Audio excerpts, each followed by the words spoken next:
Usually a lot of people do show up, so I'm sorry, I will be keeping the microphone just in case. So as we're looking at this exhibit, each one of these glass planes is about 10 feet across for a total of 20 feet side by side.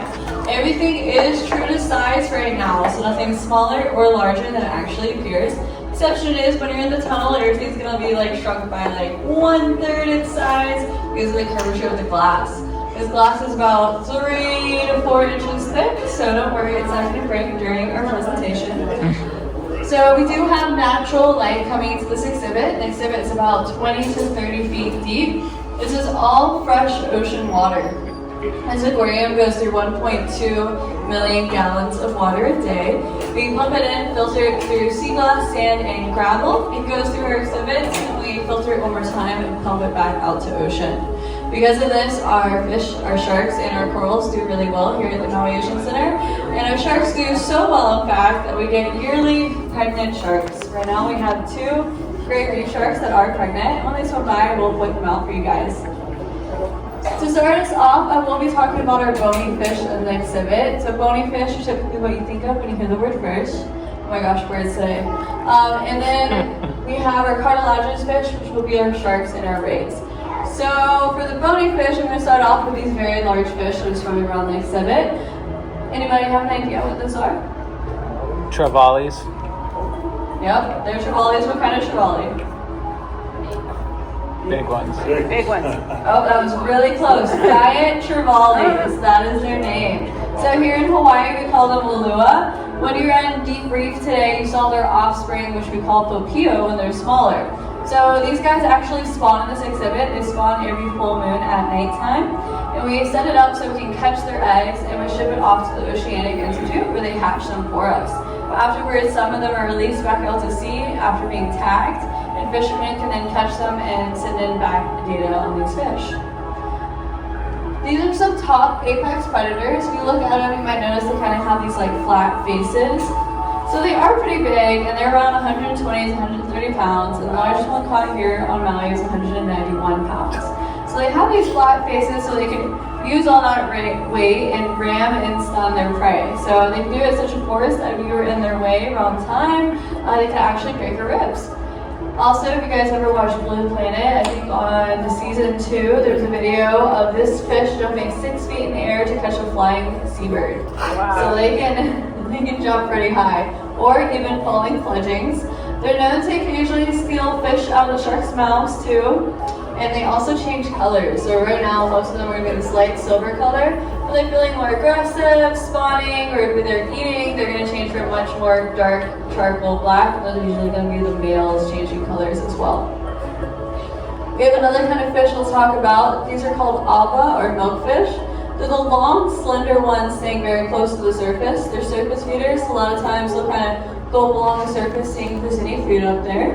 That being said, though, they typically go for the same small fish that the sharks and the lua do go for during feeding time. They're called milkfish because supposedly when you cook them, they secrete a nice milky texture that's great for curries. I haven't ever caught one or eaten one, so I can't say I know this to be a fact. That's what I've heard. Let's see. So have you guys seen our rays today? Yeah, so these are Hawaiian broad stingrays. They do have stingers. Sometimes people get them mistaken for manta rays. So stingrays are bottom feeders. We're going to talk a little bit about where the mouth is. The milkfish have their mouths pointing upwards, showing their surface feeders. Stingrays have their mouth on the bottom because they shift to the sand looking for their food.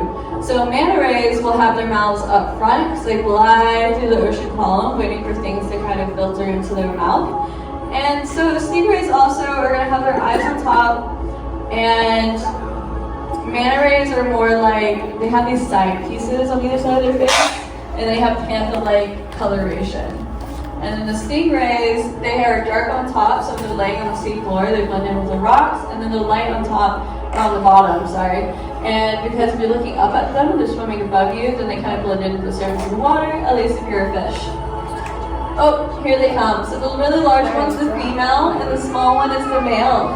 So this is known as sexual dimorphism. So the females tend to get a bit bigger and larger than the males, just because they need more energy and room in order to reproduce later on.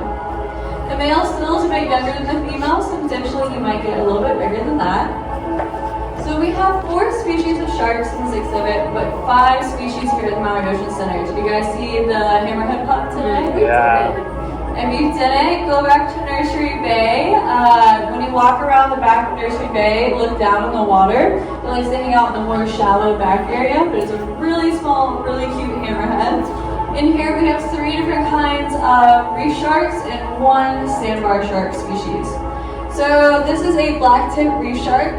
It has a black tip on each fin. And oh, look who's active today. We have a white-tip reef shark. So you see the white tips on each fin. So white-tip reef sharks are nocturnal, so usually they're not very active during the day. You can see there's another one sitting right there. And so if you do ever see a white-tip reef shark during the day, you'll usually see it sleeping on the bottom of the ocean floor or hiding in caves. So you go poking around a bunch of caves, you're bound to probably see a white-tip reef shark.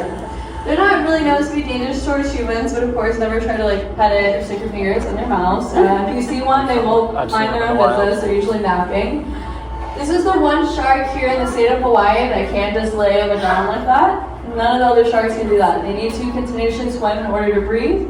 While white-tip reef sharks have a special ability called buccal pumping, where they pump the water through their gills and that's how they get the oxygen, while the other sharks need constant movement and swimming in order to get oxygen through their gills.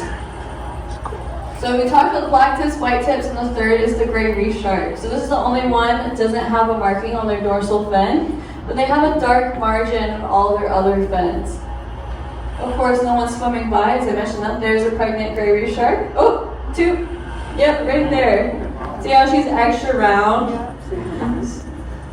So here in Maui, it's actually about to be pumping season for the black-tip reef shark, so I've seen some very pregnant black tips in the wild recently. And then our 4th shark is this sandbar shark. So this shark you can really spot really easily because it has this huge dorsal fin that none of the other sharks have. Like this huge triangle dorsal fin. And it's also the only shark in this exhibit at least that doesn't have any markings on it. They're kind of a bit rounder than these sharks besides the pregnant gray reefs.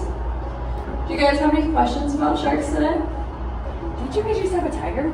We did. So we go through many tiger sharks because we bring them in when they're small, usually pups or juveniles. We keep them here for like somewhere around a year until they're about 8 feet or so, or when our cultural advisor tells us it's time for them to go, and then we do release them.